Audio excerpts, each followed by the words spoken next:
जमीनें नहीं थी आपके पास जिन जमीनों के लिए आप लड़ रहे हो, ये जागीरदारों के पास हुआ करती थी। फिर बाबा साहब अम्बेडकर साहब छोटूराम साहब ने लड़े, आज उन्हीं की संतानें यहाँ बैठी हैं। वो लड़े और जमीनों के लिए लड़े कि जमीन मिले गरीब को, जमीन उसको मिले जो खेती कर रहा। और फिर भूमि जमींदारी आंदोलन हुआ, जमींदारी जो कानून था वो खत्म हुआ, कमजोर वंचित वर्ग के लोगों पे जमीन आई, तब आपने खेत में हल चलाया।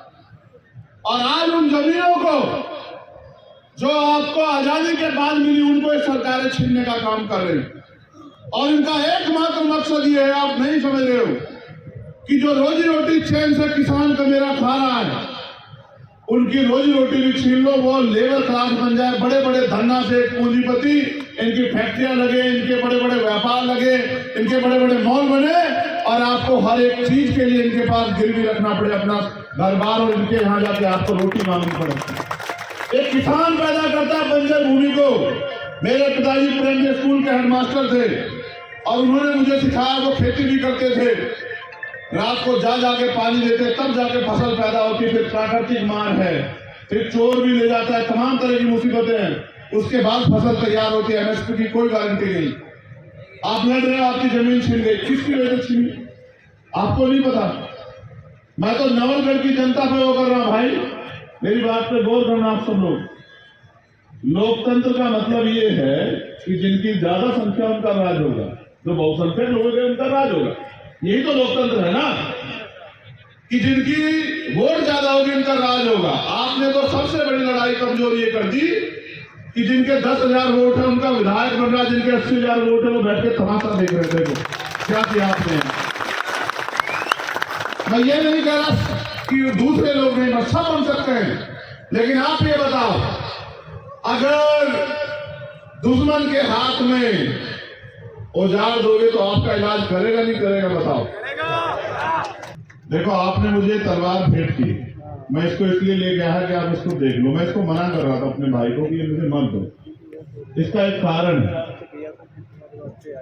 ये आज भारत लोकतांत्रिक हो गया है, तलवार से कोई लड़ाई नहीं जीत सकते हैं लोग। अगर तलवार से जीतते तो यहाँ पे बैठते थे भाई, जंग लगाने को थोड़ा ही दोगे तुम मुझे, समझ रहे हो? समझ रहे हो?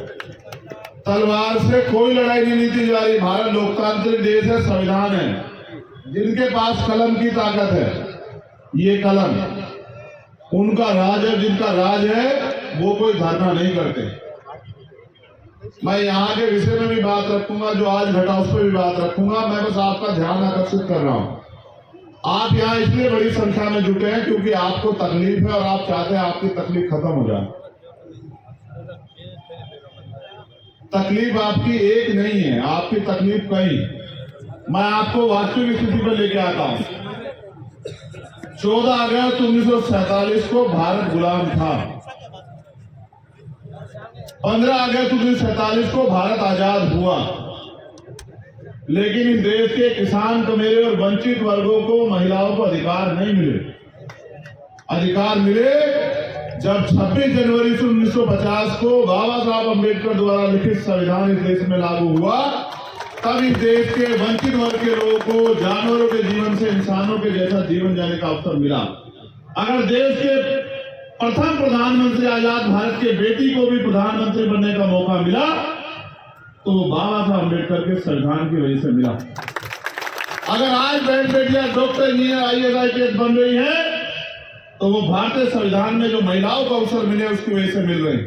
और आज अगर हमारी बहनें विधायक, मंत्री, मुख्यमंत्री, प्रधानमंत्री, राष्ट्रपति बनी, आज एक वंचित वर्ग की महिला, तो ये भी बाबा साहब डॉक्टर भीमराव अम्बेडकर के संविधान की वजह से हो रखा है। मैं ये बात आपसे क्यों कह रहा हूं? जब 14 अगस्त को जो हालात देश की थी, 15 अगस्त 1947 को आजादी के बाद भी वही हालात थे। 26 जनवरी 1950 को संविधान ने आश्वस्त किया कि देश के हर नागरिक को, प्रत्येक नागरिक को रोटी, कपड़ा, मकान, सम्मान के साथ, अधिकारों के साथ जीवन को मिलना चाहिए, जीवन उनको जीने का अवसर मिलना चाहिए।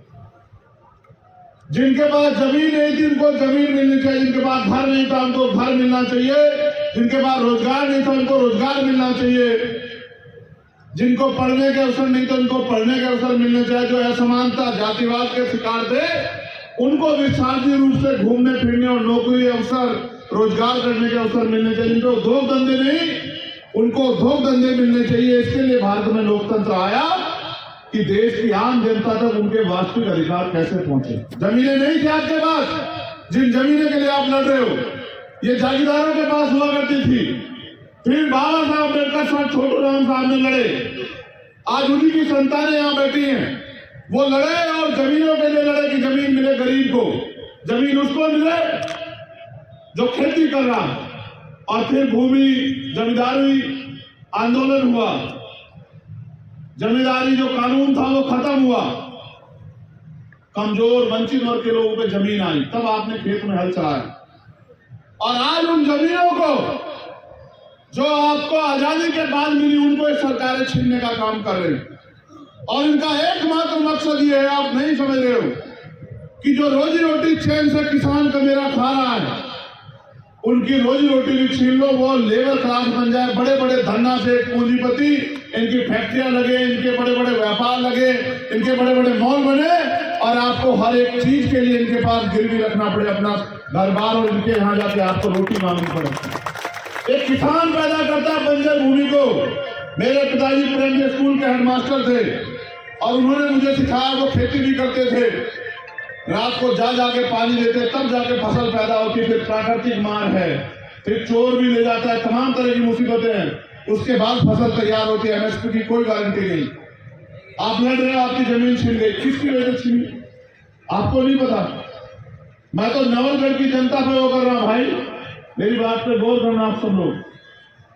लोकतंत्र का मतलब ये है कि जिनकी ज्यादा संख्या उनका राज होगा, जो बहुसंख्यक लोग हैं उनका राज होगा। यही तो लोकतंत्र है ना, कि जिनकी वोट ज्यादा होगी उनका राज होगा। आपने तो सबसे बड़ी लड़ाई कमजोर ये कर दी कि जिनके 10,000 वोट है उनका विधायक बन रहा, जिनके 80,000 वोट है वो बैठ के तमाशा देख रहे थे। क्या किया आपने? मैं ये नहीं कह रहा कि दूसरे लोग नहीं, सब बन सकते हैं, लेकिन आप ये बताओ, अगर दुश्मन के हाथ में औजार दोगे तो आपका इलाज करेगा नहीं करेगा? बताओ।